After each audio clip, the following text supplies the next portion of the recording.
Hi guys, welcome back to my channel Star Education Academy. Today we are going to start a new chapter. It's called depreciation. What is depreciation? Depreciation means fall in the value of tangible fixed assets. Tangible fixed assets होती है हमारी जिसको हम छू सकते हैं, जिसको हम देख सकते हैं. It's called tangible assets. Depreciation का tangible assets की value कम होते जाना it's called a depreciation. For example हमने एक मशीनरी खरीदी, उस टाइम उसकी वैल्यू 10,000 रुपये थी. नेक्स्ट ईयर उसकी वैल्यू 9,000 हो गई. जो 1,000 रुपये उसकी वैल्यू कम हो गई उसको बोलेंगे कि वैल्यू डेप्रिसिएट हो गई. हर साल वैल्यू कम होती जाती है, वही वैल्यू नहीं रहती है. डेप्रिसिएशन के दो मेथड्स होते हैं. First is straight line method and second is return down value method. First हम ये स्टार्ट करते हैं स्ट्रेट लाइन मेथड. ये मोस्टली नहीं आता है पेपर में, ज़्यादातर रिटर्न डाउन वैल्यू मेथड ही आता है. तो आप देखते हैं हमने for example purchase machinery 2 lakh की, हमने मशीनरी खरीदी 2 लाख की. उसमें हमारा डेप्रिसिएशन रेट है 10% और हमें 3 साल का निकालना है कि कितना डेप्रिसिएशन रेट है. तो हम लोग निकालेंगे 2 लाख का 10%,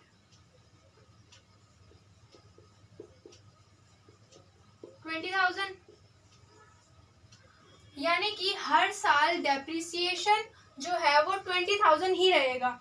हर साल इसकी वैल्यू अलग अलग नहीं आएगी, एक ही वैल्यू रहेगी. यानी कि फर्स्ट ईयर भी 20,000 रहेगा और सेकेंड ईयर भी 20,000, थर्ड ईयर भी 20,000 ही कम होगा. सेकेंड देखते हैं return down value method. Return down value method में भी हम सेम ही क्वेश्चन ले रहे हैं. 2 लाख की हमारी मशीनरी है, उस पर 10% ही हम लोग डेप्रिसिएशन रेट ले रहे हैं. तो यानी कि 20,000 हो गया. बस इसमें फर्क इतना आता है कि इसमें हर बार अलग अलग वैल्यू निकलती है. जैसे फर्स्ट ईयर हमारी निकली 20,000, ठीक है. 20,000 फर्स्ट ईयर का डेप्रिसिएशन है. सेकेंड ईयर की डेप्रिसिएशन निकालने के लिए 2 लाख में से 20,000 माइनस कर देंगे तो हो जाएगा 1,80,000, ठीक है. अब 1,80,000 का हम लोग 10% निकालेंगे तो ये आ जाएगा 18,000. यानी कि सेकेंड ईयर का डेप्रिसिएशन है हमारा 18,000. अब थर्ड ईयर का डेप्रिसिएशन निकालने के लिए हमें 18,000 को 180 में से माइनस करना पड़ेगा तो ये आ जाएगा 6200, ठीक है. अब इसका हम 10% निकालेंगे, ये आ जाएगा 16,200. यानी कि थर्ड ईयर पे डेप्रिसिएशन हो जाएगा हमारा 16,200. मेन हमारा यही है रिटर्न डाउन वैल्यू मेथड. इसको अच्छे से समझ लो, ज़्यादा वाइड क्वेश्चन नहीं आता है. ये हमारा एक एडजस्टमेंट के लिए है. फाइनल अकाउंट में इसकी एक एडजस्टमेंट आएगी, बस इसका दैट्स इट, इतना ही है. हमें क्या करना है, 10 देखो एक बार दोबारा समझाती हूँ मैं. स्ट्रेट लाइन मेथड है. स्ट्रेट लाइन मेथड में हमने फॉर एग्जाम्पल लिया है 2 लाख की मशीनरी खरीदी. 10% उसका डेप्रिसिएशन रेट हमें गिवन होगा कि कितना रेट है, 5 होगा, 8 होगा, जितना मर्जी हो. उस पर हमने 10% निकाला, 20,000 आ गया. स्ट्रेट लाइन में इतना है कि हमने एक बार ही डेप्रिसिएशन निकाल लिया तो हर बार एक ही डेप्रिसिएशन रहेगा, बार बार चेंज नहीं होगा. और रिटर्न डाउन वैल्यू में इसको बोलते हैं एक डिमिनिशिंग मेथड भी बोल सकते हैं, इसको रिड्यूसिंग मेथड भी बोल सकते हैं. 3 तरह के इसको बोला जाता है. तो इसमें क्या करना है, 10% निकाला हमने 20,000, 10% निकल गया.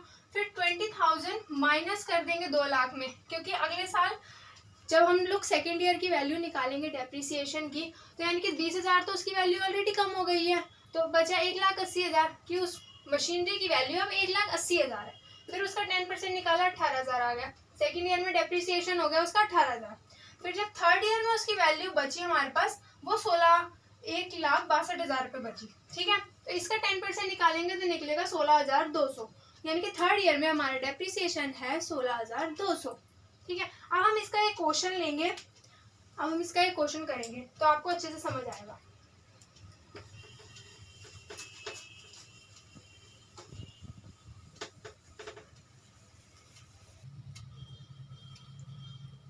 ये अब हम क्वेश्चन करेंगे. आप लोग चाहे इसका स्क्रीनशॉट ले सकते हैं और मैं अब इसका आंसर सॉल्व करके दिखाऊंगी. हम क्वेश्चन स्टार्ट कर रहे हैं. फर्स्ट क्वेश्चन करते हैं. Ram brothers purchase a machine on 1 October 2012 Ram brothers ने एक मशीनरी खरीदी है 1 अक्टूबर 2012 को at a cost of 140,000 and spend 10,000 and it installation. मतलब या उन्होंने 1,40,000 रुपये की मशीनरी खरीदी, उसके ऊपर 10,000 रुपये स्पेंड करे हैं उसको ठीक कराने के लिए, उसको यहाँ तक लाने के लिए, कुछ भी हो सकता है।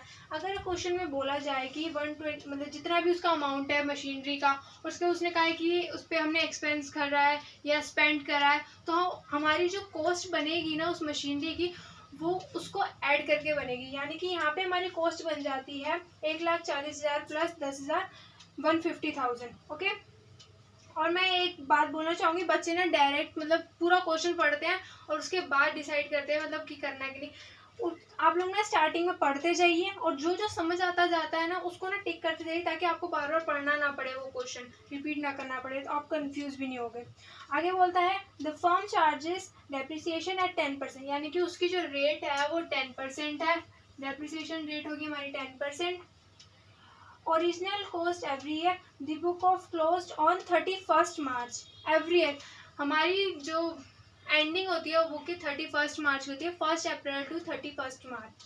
Okay, show the machinery account and machinery account हमें शो करना है। ये हमारा स्ट्रेट लाइन मेथड का क्वेश्चन है। ठीक है, अब हमें क्या करना है, हमारी कॉस्ट वैल्यू है हमें पता चल गई, अब हमें डेप्रिसिएशन निकालना है कितना है। 150,000 हमें पता चल गया कि उसकी कॉस्ट वैल्यू हो गई है 1,40,000 प्लस 10,000, इस 1.5 लाख हो गया। उसमें हमें अब 10% इंटरेस्ट निकालना है, तो ये आ जाएगा हमारा 15,000। ठीक है, 15,000 हमारा डेप्रिसिएशन निकल गया। बट अब हमारा 15,000 डेप्रिसिएशन निकला है पूरे साल का, यानी कि 1 अप्रैल से लेके 31 मार्च तक का, और यहाँ पे इन्होंने मशीनरी खरीदी है 1 अक्टूबर को।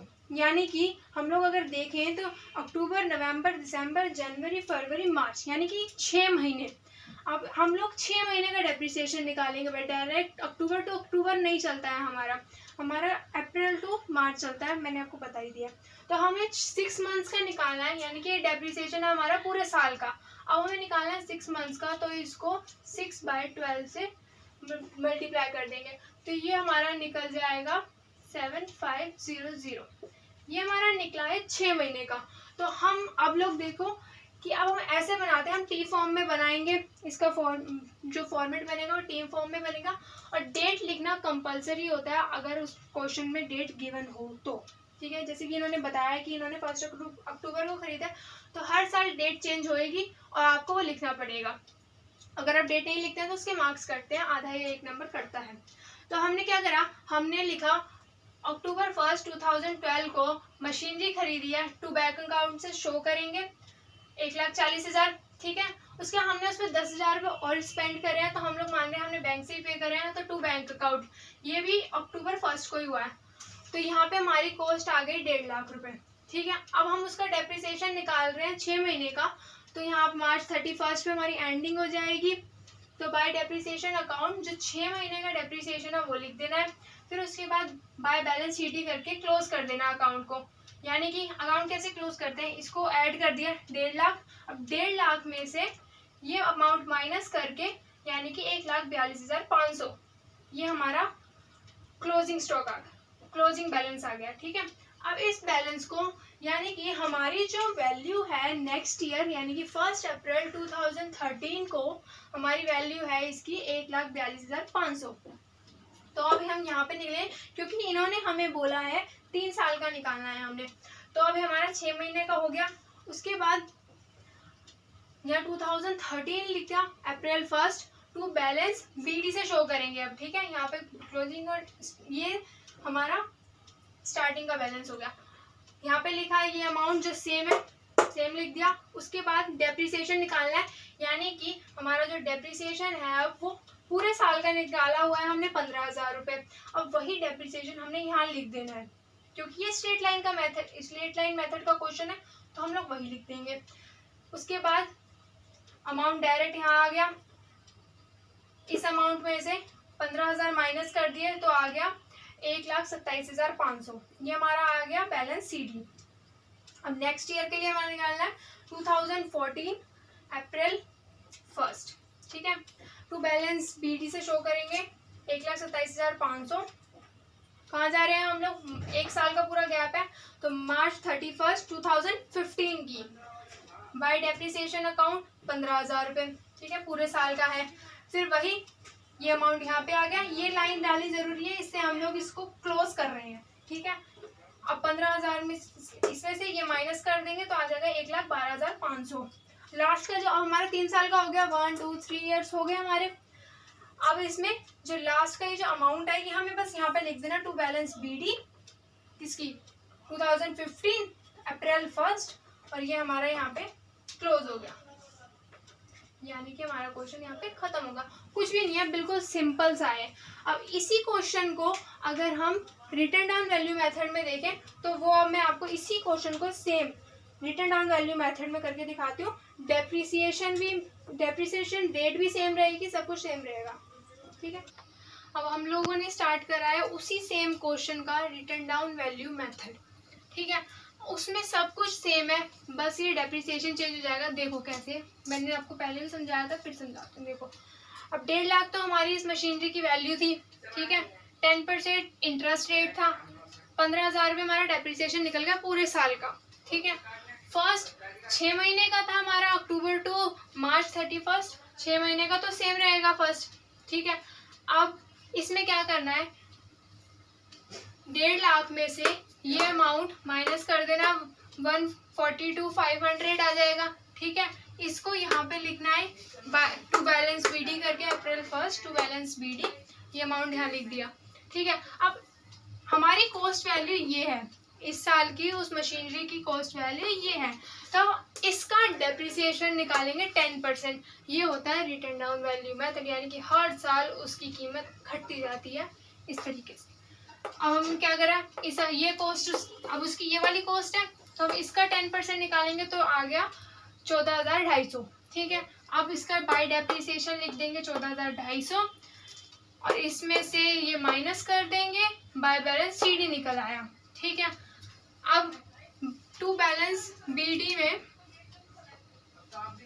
टू बैलेंस BD हमारा ये वाला अमाउंट है, यानी कि 1,28,150, ठीक है। अब हम लोग डेप्रिसिएशन निकालेंगे 3rd ईयर का, इसके ऊपर इसका 10% आ गया 12,815, तो हम यहाँ लिख देंगे मार्च 31, 2015 मार्च 31 बाय डेप्रिसिएशन अकाउंट 12,815, इसमें से इसको माइनस कर दिया, बाय बैलेंस CD आ गया। अब जो यहाँ पे अमाउंट आया, हमने 3 ईयर्स का निकालना था, 3 ईयर्स का हमने निकाल दिया। लास्ट में ये जो यहाँ पे बैलेंस CD आया, इसको बैलेंस BD में कन्वर्ट करके यहाँ पे लिख देना।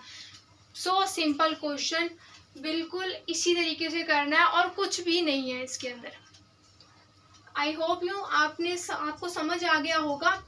और इसमें ना एक मैंने छोड़ा है जर्नल, मेरे को लगता है कि आप लोगों को आता होगा वो जर्नल। अगर इनकेस आपको नहीं आता है तो आप मुझे कमेंट कर देना नीचे, मैं उस पर भी वीडियो बना दूंगी। मैं अभी ये सोच के चल रही हूँ कि आप लोगों को जर्नल आता है। अब मैं आपको एक और क्वेश्चन करा रही हूँ डिमिनिशिंग मेथड का, क्योंकि वही एग्जाम में आता है। क्वेश्चन सुनिए, a company purchase machinery for 20,000, यानी कि एक कंपनी है जिसने मशीनरी परचेज करी है 20,000 की on 1 April 2011। The machinery is depreciated at 10%, यानी कि डेप्रिसिएशन रेट पता चल गया हमें 10% ऑन द ओरिजिनल कॉस्ट। अब हमें पता चल गया हमारी 20,000 की मशीनरी है, 10% का हमारा डेप्रिसिएशन है, ठीक है। आगे उन्होंने बोला है the original cost on the 1 October 2013 the machinery was sold, यानी कि जो मशीनरी खरीदी थी वो 1 अक्टूबर 2013 को उन्होंने सोल्ड कर दिए, बेच दिए। Give the machinery account assuming the books are closed on 31 March, ठीक है। अब हमें आपको पता ही है हमें डेप्रिसिएशन कैसे निकालना है। 20,000 है, 20,000 इसकी कॉस्ट वैल्यू है, 10% बोला है, तो ये निकल गया 2,000, ठीक है। फर्स्ट ईयर का निकल गया हमारा 2,000। इसमें इन्होंने ईयर नहीं बताया है कि कितने साल का बनाना है, पर इन्होंने ये बताया है कि हमने इतने साल में बेच दिया, यानी कि तब तक हमें इसका डेप्रिसिएशन चलाना पड़ेगा। उसके बाद 2,000 हमने यहाँ लिख दिया बाय डेप्रिसिएशन अकाउंट में, 20,000 में से 2,000 माइनस करें, 18,000 बाय बैलेंस CD आ गया। 18,000 यहाँ पे बाय बैलेंस BD आ गया 2012 अप्रैल 1 में, ठीक है। 18,000। अब हमारी कॉस्ट वैल्यू क्या है उस मशीनरी की? 18,000। अब हम क्या करेंगे? 18,000 का 10% निकालेंगे, ठीक है। इसका आ जाएगा हमारा 10% 1800। तो अब बाय डेप्रिसिएशन अकाउंट आ गया हमारा 1800। 18,000 में से 1800 माइनस करें तो 16,200 आ गया। और इसको प्लस करके आपको एक मैं बता देती हूँ, अगर आपकी कोई गलती हो रही होगी ना तो आपको पता चल जाएगा। इसको डेप्रिसिएशन को और इसको प्लस करके 18,000 आता है, ठीक है। उसके बाद 6,200 हमारा यहाँ पर हमने बाय बैलेंस BD लिखना है। 2013 हमने मार्च 31 की निकाली, अब 2013 को अप्रैल 1। अब हमें पता चला है कि हमने ये अक्टूबर 1 को बेच दी है, क्योंकि हम यहाँ पर लिखते डेप्रिसिएशन पूरे साल का और यहाँ पे हमारा आ जाता 2014 मार्च 31। बट हमें पता है कि उन्होंने बेच दिया अक्टूबर 1 को, तो यानी कि हमारे मशीनरी हमारे पास है 6 महीने की। तो हम जो डेप्रिसिएशन निकालेंगे वो 6,200 का 10% निकालेंगे पहले तो, ठीक है। 620 आ गया। अब इस पर ये आ गया पूरे साल का। अब हमने 6 महीने ही है मशीनरी हमारे पास, तो हम लोग इसको 6 महीने का निकालेंगे। 810 आ गया, ठीक है। बाय डेप्रिसिएशन 810 फॉर 6 मंथ्स, ठीक है। अब हमें इन्होंने बताया था कि 12,000 रुपये की इन्होंने मशीनरी बेच दी है, तो हम यहाँ पे लिखेंगे बाय बैंक अकाउंट 12,000। अब 12,000 प्लस 810 इसको प्लस करके इसमें से माइनस करना है, ठीक है। इसको प्लस करके इसमें से माइनस करना है, जो भी वैल्यू आएगी। अगर वो वैल्यू 6,200 से ज़्यादा आती है तो वो हमारा हो गया प्रॉफिट, ठीक है। और अगर वो वैल्यू कम आती है, यानी कि यहाँ पे जैसे कि कम आ रही है 16,200 में, ये 3,390 वैल्यू कम हो गई है, ठीक है। कम में बिकी यानी कि हमें लॉस हो गया, हमें जितने पैसे मिलने चाहिए थे हमें उससे कम पैसे मिले हैं, तो फिर ये हमारा लॉस हो गया। तो हम यहाँ पे शो करेंगे by profit and loss account 3,390 और यहाँ लिख देंगे loss on sale of machinery, यानी कि हमें लॉस हुआ है मशीनरी की सेल करने पे। आप समझ आ गया होगा आपको। मैं एक बार फिर से रिपीट कर देती हूँ, क्योंकि ये क्वेश्चन आता है सेल का, इसमें बच्चे कंफ्यूज हो जाते हैं। यहाँ पर 20,000 की हमने मशीनरी खरीदी थी, उसमें 10% का हमें डेप्रिसिएशन निकालना है। 2,000 निकल गया, माइनस करा, बैलेंस CD निकल गया हमारा 18,000। यहाँ बैलेंस BD डाला 18,000, डेट ज़रूर डालनी है, डेट नहीं भूलनी। 2013 में मार्च 31 को डेप्रिसिएशन, अब हमें डेप्रिसिएशन निकालना है 18,000 का 10%, 1800 यहाँ पे आ गया। बैलेंस CD निकाला 16,200। अब हमारी आई है 2013 अप्रैल 1 में। क्वेश्चन में उन्होंने मेंशन किया हुआ है कि 2013 अक्टूबर 1 को हमने मशीनरी सोल्ड कर दी है, तो हम निकालेंगे डेप्रिसिएशन 6 मंथ्स का। तो 6 महीने हमने पहले पूरे साल का निकाल दिया, फिर उसको 6/12 से डिवाइड कर दिया, यानी कि 6 महीने का आ गया 810। और अगर ऐसा हो कि 8 महीने का है, 9 महीने का है, तो 9/12 कर देना। जितने मंथ हमारे पास मशीनरी रहती है उतने से उसको डिवाइड कर देना, डिवाइड बाय 12 से, ठीक है। उसके बाद बाय बैंक अकाउंट उसकी वैल्यू लिखनी है, जो भी उसकी वैल्यू दे रखी हुई, कितने में उन्होंने सोल्ड कर लिया, और फिर इसको और इन दोनों को ऐड करके इसमें से माइनस कर देना है। अगर वैल्यू ज़्यादा आती है तो फिर यहाँ पे लिखना है प्रॉफिट में, और अगर वैल्यू कम आती है तो यहाँ पे लिखना है by profit and loss account करके, ओके। अब मैं आपको कुछ क्वेश्चंस दे रही हूँ होमवर्क के लिए, आप वो क्वेश्चन कर लोगे तो आपको बिल्कुल क्लियर हो जाएगा।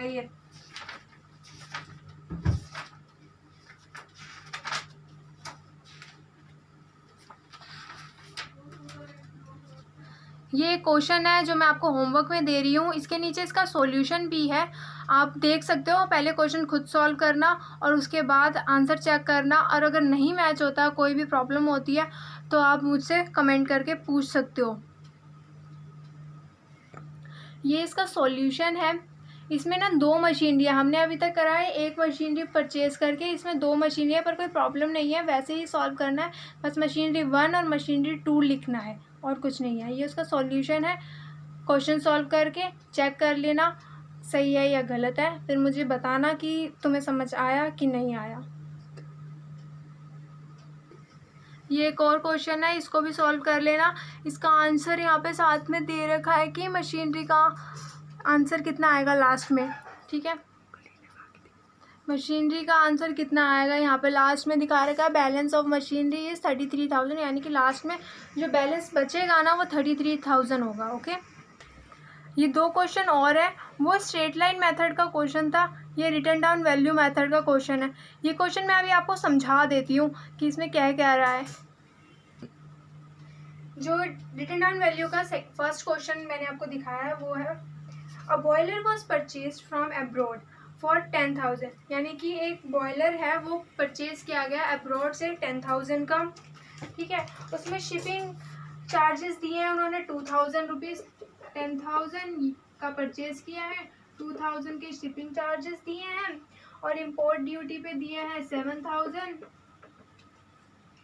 और installation expense of installation amount दिया है 1,000 रुपीज़। इसका टोटल हो जाएगा 20,000 रुपीज़ इसकी कॉस्ट वैल्यू पड़ेगी। अगर आपको ऐसे ही क्वेश्चन मैंने इसलिए दिया है क्योंकि इसमें अलग अलग सब कुछ दिया हुआ है। आपको अगर ऐसे ही दिया हो कि इतने का लाया गया, उस पर इतने इतने एक्सपेंस करे हमने, वो सारा जोड़ के हमारी कॉस्ट वैल्यू बनेगी, इसमें से कुछ भी मिस नहीं होगा। उसके बाद इन्होंने बोला calculate the depreciation for the first 3 year, 3 years का डेप्रिसिएशन निकालना है डिमिनिशिंग मेथड से, ठीक है। और सेकंड क्वेश्चन ये है बाबू purchase on 1 April 2006 a machine for 6,000। उसने एक मशीन खरीदी है 2006 में 6,000 की। 1 अक्टूबर 2006 he also purchase another machine, ये एक और मशीन खरीदता है 1 अक्टूबर को 2006 की 5,000 रुपये की। और 1 अक्टूबर 2007 को ही sold the machine purchase on first, जो इसने फर्स्ट मशीन खरीदी थी ना, इसने एक देखो ध्यान से सुनो, पहले एक मशीनरी खरीदी 1 अप्रैल को 2006 में, ठीक है। फिर उसमें इसने दूसरी मशीनरी खरीदी 1 अक्टूबर को 2006 में, 2 मशीनरी हो गई। फिर इसने क्या कहा है 2007 में 1 अक्टूबर को इसने जो फर्स्ट मशीनरी खरीदी थी ना, इसमें कंफ्यूज नहीं होना है कि कहीं आप सेकंड मशीनरी बेच दो। उसने फर्स्ट मशीनरी सोल्ड करी है, जो उसने खरीदी थी वो उसने 1 अक्टूबर 2007 को सोल्ड कर दी है 4,000 रुपीज़ की, ठीक है। It was decided that depreciation 10% per annum was return down value method, यानी कि इसमें क्या होगा, जो फर्स्ट मशीनरी का अकाउंट होगा ना वो यहीं पर ही क्लोज हो जाएगा, ठीक है। और अगर 3 ईयर्स का निकालना है और अगर उसके बाद भी वो 1 2 3 नहीं हुआ है ना हमारा, ये थर्ड सेकंड में ही बेच दिया उन्होंने, तो आपको 1 साल, ये तो फर्स्ट मशीनरी तो यहीं पे ख़त्म हो जाएगी, ठीक है। उसके बाद जो हमने सेकंड मशीनरी परचेज करी थी उसकी डिमिनिशिंग चलती रहेगी, उसका डेप्रिसिएशन आगे बढ़ाना पड़ेगा आपको, ठीक है। And last, thank you for watching this video. Please like share and subscribe this channel. आपको ये वीडियो कैसी लगी प्लीज़ मुझे कमेंट करके ज़रूर बताना, और आपको मेन किस टॉपिक पे वीडियो चाहिए है ना वो भी मुझे ज़रूर बताना। और अगर जर्नल पे वीडियो ज़रूर चाहिए तो बिल्कुल ही बताना, क्योंकि मैं अभी सोच रही हूँ कि आपको जर्नल आती है, ठीक है। बाय।